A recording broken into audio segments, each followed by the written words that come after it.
માતાજી મિત્રો, જય શ્રી કૃષ્ણ। કેમ છો બધા? મજામાં મિત્રો?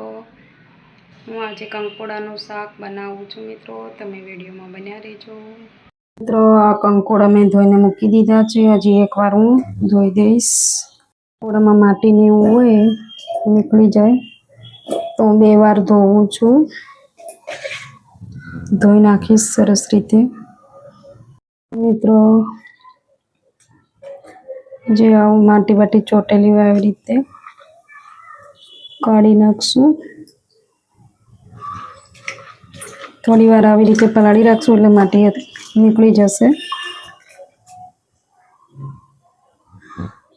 જો મિત્ર, સરસ રીતે 2 બાજુ આવી રીતે કાપી લીધા છે, તો 2 બાજુ આવી રીતે કાપી લેવાનું।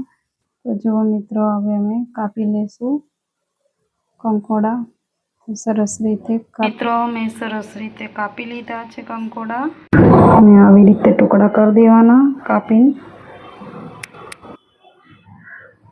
તો જો મિત્રો, સરસ રીતે કાપી લીધા છે, બધા સરસ રીતે કાપી લીધા છે। અને તમે નાના કંકોડા લાવશો તો ફટાફટ કાપાઈ જશે, અને થોડા મોટા લાવશો તો પાકા હોય તો કાપવામાં વાર લાગે, પણ એના બી પણ સરસ લાગે છે। તો મને બી બહુ ભાવે છે, એટલે હું પાકા લાવી છું। તો જો મિત્રો, મેં સરસ રીતે કટિંગ કરી લીધા છે, આવી રીતે ટુકડા કરીને, અને મને બી બહુ ભાવે છે એટલે હું થોડા પાકા જેવા લાવી છું। બી એના સરસ લાગે છે, અને આમાં પ્રોટીન પણ બહુ જ હોય છે। ના કંકોડા ચોમાસામાં જ તમને જોવા મળે, અને કંકોડા બજારમાં પણ ચોમાસામાં જ મળે તમને માર્કેટમાં। તો તમારે ખાવા હોય તો ચોમાસામાં 2-3 વાર ખાઈ લેવા, એમાં પ્રોટીન પણ બહુ જ હોય છે। અને તમને સાંધાના દુખાવો, પગનો દુખાવો હોય તો એ પણ મટી જાય છે કંકોડા ખાવાથી। તો તમે બનાવજો જરૂર। તો હું હવે શાક બનાવી દઈશ, તો તમે વિડીયોમાં બન્યા રહેજો। અને જેને કંકોડા ઓછા હોય તો એ અંદર ડુંગળી પણ નાખી શકે છે। તો અમારે તો 500 કંકોડા છે, તો અમારે 2 જણને ખાવાનું છે, થઈ જશે। તો હું હવે સબ્જી બનાવી દઈશ, સબ્જી હું બનાવી દઈશ આવે। તો તમે વિડીયોમાં બન્યા રહેજો મિત્રો, હું કેવી રીતે બનાવું છું તમે જોજો મિત્રો। તો જુઓ મિત્રો, અંદર તેલ રેડી દઈશું, એમાં થોડું તેલ ચડિયાતું હોવા જોઈએ મિત્રો। તો તેલ ગરમ થાય ત્યાં સુધી બન્યા રહો મિત્રો। જુઓ મિત્રો, અંદર નાખી દઈશું હળદર, લાલ મરચું,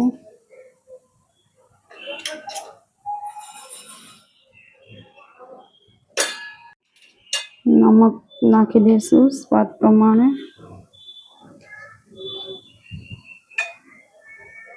તો નમક નાખી દીધું, તેલ આવી ગયું છે। હવે રાઈ નાખી દઈશું, અમુક રાઈ નથી નાખતા, અમે નાખીએ છીએ રાઈ। જીરું નાખી દઈશ, અંદર સબ્જી નાખી દઈશું,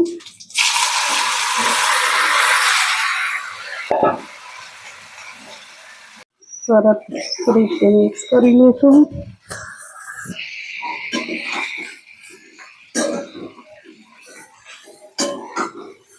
અત્યારે આટલું શાક દેખાય છે, અમને થોડી વાર પછી જોજો કેટલું થઈ જશે, થોડુંક થઈ જશે મિત્રો।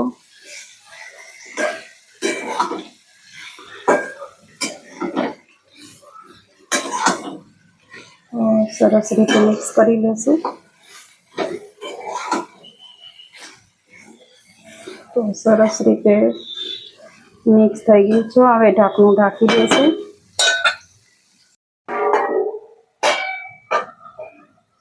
અમારે કંકોડાનું શાક બનીને તૈયાર થઈ ગયું છે, ચડી ગયું છે। હવે ધાણા જીરું આવે નાખીશ। તો જો મિત્રો, ધાણા જીરું મેં નાખી દીધું, હવે મિક્સ કરી લેશું।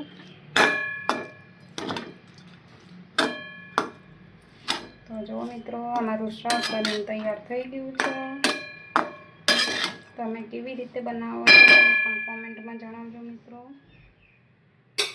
સબ્જી કંકુડાને કોને કોને ભાવે છે એ પણ કહેજો મિત્રો. તો મિત્રો અમારું શાક બનીને તૈયાર થઈ ગયું છે. તો જો મિત્રો અમારું શાક કેવું સરસ બન્યું છે. તમારે જમવું હોય તો ચલો મિત્રો. ને અહીંયા વિડીયો પૂરો થાય છે. બાય મિત્રો.